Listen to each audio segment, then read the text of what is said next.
भाजपा नेता और तेलंगाना के विधायक टी राजा सिंह ने रविवार को गोवा में जनसंख्यांकिकी परिवर्तन पर चिंता व्यक्त की और दावा किया कि राज्य में जिस दर से मुस्लिम आबादी बढ़ रही है उस पर विचार करने की आवश्यकता है। एक रिपोर्ट के मुताबिक दक्षिण गोवा के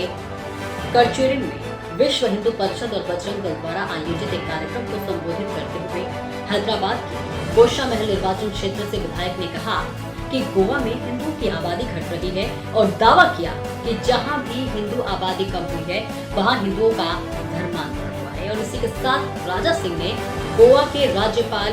पीएस श्रीधरन पिल्लई द्वारा सितंबर में कोच्चि में एक चर्च के कार्यक्रम में की गई टिप्पणी का जिक्र करते हुए कहा कि मैं इस राज्य के राज्यपाल द्वारा दिया गया एक बयान पढ़ रहा था। उन्होंने कहा कि गोवा में मुसलमानों का प्रतिशत जो कि 10 से 15 साल पहले महज 3% था, अब बढ़कर 12% हो गया है और ये विचार करने और सावधानी पूर्वक सोचने वाली बात है। याद हो कि गोवा के राज्यपाल ने सितंबर में कोच्चि में एक चर्च के कार्यक्रम में गोवा के आर्क बिशप से यह देखने के लिए कहा था कि राज्य में ईसाई आबादी क्यों कम हो रही है जबकि मुस्लिम आबादी लगातार।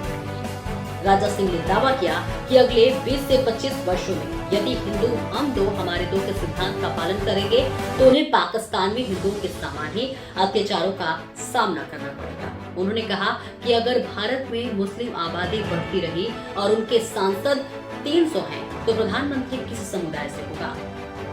उनका ही होगा। और जिन देशों में उनके प्रधानमंत्री चुने जाते हैं वहाँ हिंदुओं की क्या स्थिति रही है, इतिहास इसका गवाह है। और इसी के साथ आपको ये भी बताते चले कि इससे पहले शुक्रवार को विपक्षी कांग्रेस ने गोवा के मुख्यमंत्री प्रमोद सावंत से राजा सिंह की राज्य यात्रा रद्द करने की अपील की थी और उन्हें नफरती भाषण और सांप्रदायिक बयानबाजी के इतिहास वाला ध्रुवीकरण करने वाला व्यक्ति कहा। इसी के साथ कांग्रेस का कहना था कि इस यात्रा से सांप्रदायिक तनाव बढ़ सकता है और शांतिपूर्ण स्थल के रूप में गोवा की प्रतिष्ठा को नुकसान पहुंच सकता है।